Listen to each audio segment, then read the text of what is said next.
Hello YouTube, j'espère que vous allez bien.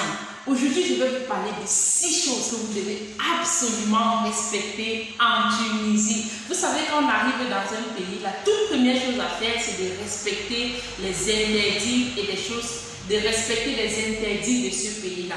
Donc, c'est ça que je vais vous dévoiler aujourd'hui. Mais avant d'y aller, s'il vous plaît, abonnez-vous à notre chaîne, activez la cloche de notification pour ne rater aucune de nos vidéos parce que sur cette chaîne, on va vous dévoiler les choses extraordinaires. Après le générique, on se retrouve. Ciao!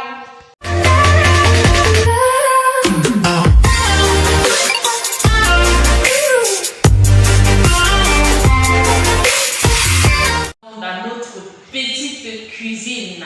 Comme je disais tout à l'heure, je vais vous dévoiler 6 choses que vous ne devez pas faire en Tunisie ou bien que vous devez absolument respecter.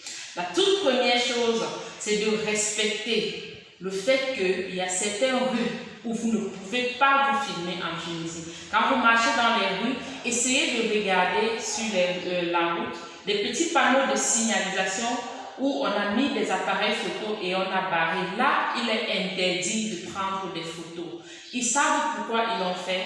Nous, puisque nous sommes des étrangers en Tunisie, vous devez absolument respecter cela pour éviter une certaine poursuite judiciaire. Merci. La deuxième chose, c'est le fait de ne pas manger dans la rue pendant la période de Ramadan.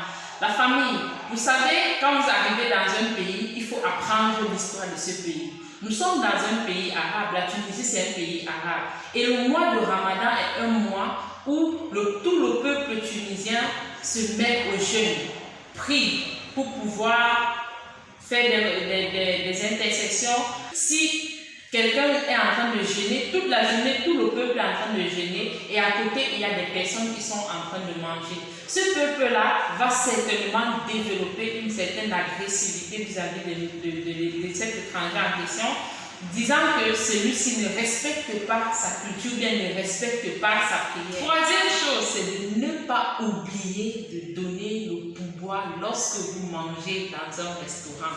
Vous savez, je vais vous dire, en Tunisie, c'est ce que j'ai vu ici en Tunisie. Beaucoup de personnes, beaucoup de Tunisiens, lorsqu'ils vont dans un restaurant, ils se rassurent qu'après avoir mangé, ils donnent du pouvoir, c'est-à-dire qu'ils donnent un peu d'argent à la personne qui a entretenu leur table.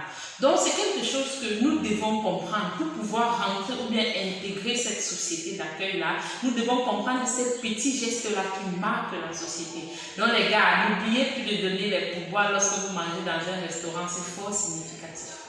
La quatrième chose, c'est de ne pas négocier les prix dans les grands magasins, dans les grandes surfaces, même dans les marchés.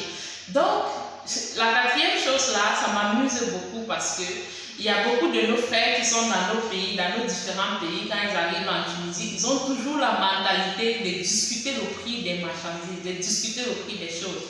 Les gars, quand vous arrivez en Tunisie, quand vous voyez, on a déjà affiché le prix sur une marchandise, vous ne discutez pas. Soit vous l'achetez comme ça, ou bien soit vous décidez de ne pas l'acheter et de quitter le magasin tout simplement. Parce que quand vous négociez le prix, vous voyez généralement quand vous commencez à négocier les prix, ils vous insultent, ils vous balancent des mots, d'injures. C'est parce qu'eux, ils ne sont pas habitués à ça, ils se disent, mais ça c'est quoi? Ceux-ci sortent d'où avec cette mentalité? Donc les gars, soyons respectueux de cela.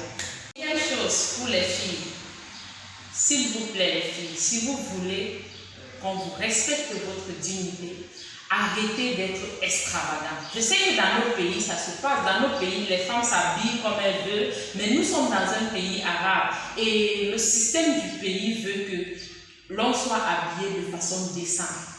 Ne mettez plus vos atouts en valeur comme si vous étiez dans vos pays. Quand vous allez le faire, il y a des personnes, des Tunisiens ou bien d'autres nationalités qui vont vous regarder, qui vont, je ne sais pas, ils auront des réactions bizarres vis-à-vis de vous. Donc, franchement, si vous voulez marcher dans les rues de Tunis en toute sérénité, vous devez vous rassurer que vous êtes bien vêtus. Et dernière chose, les amis, c'est le fait de ne pas emprunter le franc sans payer. Beaucoup de personnes se sont vues arrêter ici par la police et payer 40 dinars au lieu de 500 millions qu'ils ont refusé de payer. Quand vous arrivez dans ce pays, la Tunisie, c'est vrai que vous pouvez avoir l'impression que le métro il est gratuit, mais il y a toujours la police à côté pour pouvoir surveiller les personnes qui ne payent pas les tickets. Si la police vous attrape, vous allez payer une pénalité de 40 dinars. Entre 40 dinars et 500 000, qu'est-ce que vous préférez? C'est à vous de me dire si vous allez la respecter ou pas. Mais je vous prie de respecter cette loi-là parce que ça ne rigole pas. 6 choses à respecter absolument en Tunisie.